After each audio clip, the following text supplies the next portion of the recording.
खैर, it was Pakistan versus Bangladesh and Pakistan ने 7 विकेटों से एक डोमिनेंट तरीके से ऑलमोस्ट 10 ओवर पहले जीत हासिल की। स्टार्टिंग फ्रॉम यू यूसुफ, एक अच्छी, एक वंडरफुल परफॉर्मेंस, फिर थोड़ा सा जिटर किए मिडिल ओवर्स में, बट यस इमाम ने कैरी फॉरवर्ड किया और इमाम ऐसे लेकर गए। पाकिस्तान को अभी से अब नेट रन रेट का ख्याल रखना है, बिकॉज अब से वो सिलसिला सुपर 4 का शुरू हो गया है। क्या 40 से पहले हम कर सकते थे? मैं तो, मुझे लगता है बहुत लालची हो रही हूँ, मगर यस 40 से पहले हम कर सकते थे या सही हमने खेला था? बिस्मिल्लाहिर्रहमानिर्रहीम। देखिए, ये तो टीम मैनेजमेंट और जो सारे उधर बैठे हुए हैं उन्होंने भी ये सारा एनालाइज किया होगा कि किस तरह लेके चलना है और आगे रन रेट का क्या हो सकता है। लेकिन मेरा ख्याल है पॉजिटिव सोच रहे हैं वो लोग भी, वो लोग मैच जीतने जा रहे हैं और 7 विकेटों से जीते हैं, अच्छी विन है। मेरा ख्याल इसमें भी रन रेट बढ़ा होगा क्योंकि इन्होंने कम ओवर में रन चेस किए हैं, उनको जल्दी आउट किया है, ये सारी चीज़ें अकाउंट की जाएंगी। लेकिन इनकी टीम इतनी अच्छी है, ज़बरदस्त टीम है, मेरा ख्याल है कि ये थ्रू कर देंगे फाइनल ईज़िली। कोई इस तरह इतना ज़्यादा मसला होना नहीं चाहिए क्योंकि बड़ा ज़बरदस्त कॉम्बिनेशन है। जितनी भी टीमें हैं वो हमारी बॉलिंग से डरी हुई हैं। जो ऊपर 3 फास्ट बॉलर हैं ये लिथल हैं और जिस तरह की बॉलिंग कर रहे हैं, इनकी लाइन लेंथ, इनकी स्विंग, बहुत ज़बरदस्त बॉलिंग कर रहे हैं, जिसकी वजह से मेरा ख्याल सब टीमें डरी हुई हैं। जिस तरह वो कल खेलें, हालांकि उनकी बैटिंग लाइन अच्छी है, पिछले मैच में 334 रन बनाए हैं, ज़बरदस्त बैटिंग की है। अफगानिस्तान की बॉलिंग कह सकते हैं कि फास्ट बॉलिंग अच्छी नहीं, लेकिन स्पिन बॉलिंग अच्छी थी। उनके खिलाफ इतने रन्स करना, इसका मतलब उनकी बैटिंग अच्छी। शांतु बहुत ज़बरदस्त प्लेयर है उनका, मुशफ़िक बहुत अच्छा प्लेयर है। उनकी बैटिंग लाइन देखी जाए तो टॉप क्लास बैटिंग लाइन है, बुरी बैटिंग नहीं है। लेकिन जिस तरह इन्होंने बॉलिंग की है, बहुत साइड स्विंग की है और जगह बहुत अच्छी है बॉलिंग करने की। हैट्स ऑफ फास्ट बॉलर्स को जिन्होंने 193 पे आउट किया है। और लाहौर में अच्छा ट्रैक होता है बैटिंग के लिए। बिल्कुल। और तो मुशी भाई, एक चीज़ जो कि जब लड़के हमारे बांग्लादेश में खेल रहे थे, श्रीलंका में खेल रहे थे, तो उस वक्त ये बात हो रही थी हाँ जी कंडीशन सूटेबल है। उन्होंने एक वो टैग भी अपने ऊपर से हटा दिया, बिकॉज अगर कल मैं देखूँ तो कल it was a belter of a wicket, it was a very good wicket for batting. और अगर इस यहाँ इन कंडीशंस में आके भी हमारे लड़के परफॉर्म कर रहे हैं, हमारे बॉलर्स, फास्ट बॉलर्स अच्छी बॉलिंग कर रहे हैं, विच मीन्स कि उन्होंने वो वाला ही एटीट्यूड कर दिया है कि जी पिच विच रहने दो, हमारी अपनी एबिलिटी एंड स्किल मैटर्स। बिस्मिल्लाहिर्रहमानिर्रहीम, बिल्कुल ठीक बात की आपने। आई थिंक आपने अपने सवाल में काफ़ी जवाब क्लियर कर दिया है। उसकी वजह पता है क्या है? जब हम बात करते हैं ना, जैसे हारिस रऊफ ने कल बात की प्रेस कॉन्फ्रेंस में कि ये इस ग्राउंड से मैं काफ़ी अवेयरनेस है मुझे इस ग्राउंड की। तो I think coming back to Haris का जो पॉइंट होता है ना, जो व्यूअर्स को पता चलना चाहिए, जो अवेयरनेस या ग्राउंड से मुंसलिक होना या ग्राउंड की अवेयरनेस का पता होना, इसका रन अप से बड़ा ताल्लुक होता है फास्ट बॉलर का। आप इंग्लैंड में चले जाते हैं, साउथ अफ्रीका में चले जाते हैं, पिचों का कई दफ़ा ऐसा होता है कि आप पिचों का ना, पिच थोड़ी सी ऊपर होती है, ग्राउंड नीचे होते हैं, तो आपका रिदम नहीं बनता, आपका वो मोमेंटम नहीं बनता। जहाँ पे आप हर रोज़ बॉलिंग करते हैं, हर रोज़ प्रैक्टिस करते हैं, आपका पता होता है, आपका कॉन्फिडेंस लेवल ही डिफरेंट हो जाता है। तो आई थिंक ये एक अवेयरनेस तो ये थी जो कदाफी स्टेडियम से हारिस रऊफ ने बात की है। दूसरा जो ये बातें हम कर रहे हैं, इसका 3 चीज़ों, देखिए Shaheen totally different to Naseem and Haris.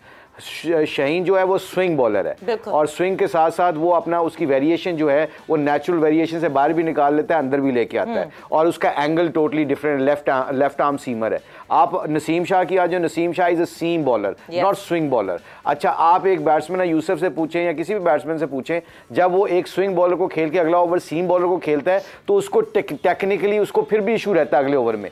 तो आई थिंक ये 2 बड़ी टैक्टिकल मूव्स हैं जो पाकिस्तान बॉलर्स बड़े अच्छे स्मार्टली इस्तेमाल करते हैं। जब हारिस रऊफ की बारी आती है, he is quicker than both of them. वो 147, 148, इवन समटाइम 150 को टच करता है। तो जैसे बैट्समैन थोड़ा सेट होने लगता है तो एकदम पेस बढ़ जाती है, he beats with the speed. He beat with the speed. तो आई थिंक ये एक ऐसा एलिमेंट है कि आपने 15-16 ओवर के दरमियान से निकल के स्कोर करना है। तो इस 15-20 ओवर का जो पीरियड होता है, इसके अंदर जो पाकिस्तानी फास्ट बॉलर हैं ये इनको बड़ा अच्छा यूटिलाइज कर रहे हैं और अपनी बेसिक्स को बहुत कंट्रोल में रखे हुए हैं। इसलिए अल्लाह के फजलो करम से पाकिस्तान टीम की बॉलिंग, जो फास्ट बॉलिंग है, वो लीथल होती जा रही है। ये किसी भी कंडीशन में जाएंगे तो ये इंशाल्लाह चैलेंज किसी भी टीम को कर सकते हैं। पहले 4-5 जो उनके बैट्समैन है, किसी भी दुनिया के बैट्समैन, रीजन बिहाइंड दैट तीनों का डिफरेंट स्टाइल है, एक जैसा स्टाइल नहीं है। तीनों की हमें वेरिएशन अलग अलग मिलती है। लाला, आपको इस डिस्कशन में शामिल करते हैं। जो हमारे ये तीनों फास्ट बॉलर्स हैं, जैसे मुशी भाई ने भी कहा कि ये तीनों जो हैं एक अलग अलग वैरायटी आपके सामने पेश करते हैं। अगर तो एक की तैयारी करके आओ तो दूसरा, दूसरे की तैयारी करके आओ तो तीसरा। और हमने अभी आने वाले मैचेस में देखा, एक मैच में शाहीन ने जिम्मेदारी ली, अगले में हारिस रऊफ ने जिम्मेदारी ली। मेरा ख्याल से अब हम इंडिया के खिलाफ जो है वो नसीम को कोई कमाल करते हुए देखेंगे। आई होप तीनों बहुत कमाल करें, बट लाला ऐसा ही है, सबने अपना ना लोड अब बांट लिया आपस में। जी अस्सलाम वालेकुम। वालेकुम सलाम सारों को।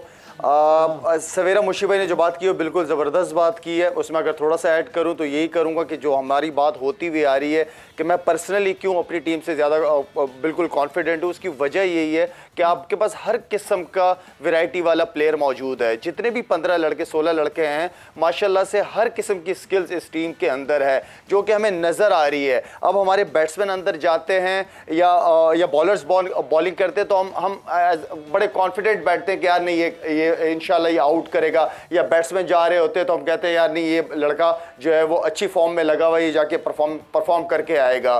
तो आई थिंक ओवरऑल स्पिनर्स भी देखे, हर पूरा अगर देखा जाए तो अभी के वर्ल्ड नंबर 1 बनी है तो वजूहात हैं उसके पीछे। और इसी तरह के पार्टनरशिप, जैसे बैटिंग में पार्टनरशिप होती है इस तरह बॉलिंग में पार्टनरशिप्स होती हैं। एक दिन एक अच्छा करेगा, दूसरा साथ देगा, दूसरे दिन तीसरा अच्छा करेगा। तो ये जो एक आदत सी बन गई है जीत की, इंडिविजुअल परफॉर्मेंसेस की, अल्लाह करे यही आदत बनी रहे। इंशाल्लाह यही आदत बनी रहे। इमामुल हक ने कल प्रेस कॉन्फ्रेंस में भी यही कहा कि मैं कुछ ज्यादा बात नहीं करना चाहता अपने फास्ट बॉलर्स पे, बस मैं सिर्फ ये दुआ करता हूं कि अगले 2 महीने तक ये लगातार इसी तरह टैंडम में बॉलिंग करते रहें और इसी तरह परफॉर्मेंस करते रहें। बट इरम, कल जो है 10 ओवर के अंदर अंदर हमने 4 विकेटें हासिल करनी थी। हम जनरली सारी टीम्स के अगेंस्ट, जिनके अगेंस्ट खेल रहे हैं, एटलीस्ट 1 से 2 विकेट तो हम पावर प्ले में पहले से ही चैलेंज दे देते हैं ऑपोजिशन को कि बैकफुट पे हो जाओ। बिल्कुल ऐसी है। देखें जिस तरह हमारा जो पेस अटैक है वर्ल्ड क्लास ऑलरेडी है, वो सारी दुनिया को पता चल गया, सिर्फ एशिया में नहीं सारी दुनिया को पता चल गया। हारिस रऊफ जिस तरह से बॉलिंग कर रहे हैं, नसीम और शाहीन, ये तीनों तो एक दूसरे का लोड कर रहे हैं इक्वली। उन्होंने बिल्कुल कह लें कि अपने ऊपर लिया हुआ है कि इतना इतना पार्ट, लेकिन मुझे लगता है ये स्पिनर्स वाला रोल भी अभी अदा कर रहे हैं, क्योंकि जो मिडल ओवर्स हैं उन पे स्पिनर्स का बहुत ज़्यादा रोल होता है। और हमारे ओवर स्पिनर्स उस तरह से अभी नहीं डिलीवर कर पा रहे, लेकिन ये वहाँ पे भी, और जिस तरह से गर्मी चल रही है, जिस तरह का कल मौसम था, शाहीन ने, हारिस ने, मुझे लगता है कि फास्ट बॉलिंग हमारी बेहतर चल रही है, लेकिन स्पिनर्स पे हमें थोड़ा सा काम करना है। वो अब मैनेजमेंट देखेगी कि बेंच पे भी शादाब बहुत अच्छे प्लेयर हैं बेशक, नो डाउट, लेकिन सम टाइम होता है बिल्कुल जिस तरह कल बात हुई थी कि सम टाइम प्लेयर को थोड़ा सा रेस्ट अगर मिल जाए तो ज़रूरी नहीं है कि वो जी अच्छा प्लेयर नहीं है। उसामा मीर को ट्राई कर सकते हैं और नवाज को वापस ला सकते हैं, क्योंकि हमारे मिडल ओवर्स जो हैं वो बहुत इंपॉर्टेंट हैं। बिल्कुल। और कल की अगर मैं बात करूं हाफिज, कल हमें फ़हीम अशरफ भी एक्शन में दिखे हैं। मुझे ये लगता है कि फ़हीम अशरफ को मौका मिला और फ़हीम अशरफ ने दोनों हाथों से उस मौके को ग्रैब किया और अपना वो कहते हैं ना लोहा मनवाने की भरपूर कोशिश की। बिकॉज देखिए अभी जो सब कुछ एशिया कप में हो रहा है ना, that is an audition for the world cup squad. तो अब जब फ़हीम अशरफ आपको ऐसी परफॉर्मेंस करते हुए दिख रहे हैं, सिलेक्टर्स के लिए तो ये स्वीट पेन पड़ता ही जा रहा है।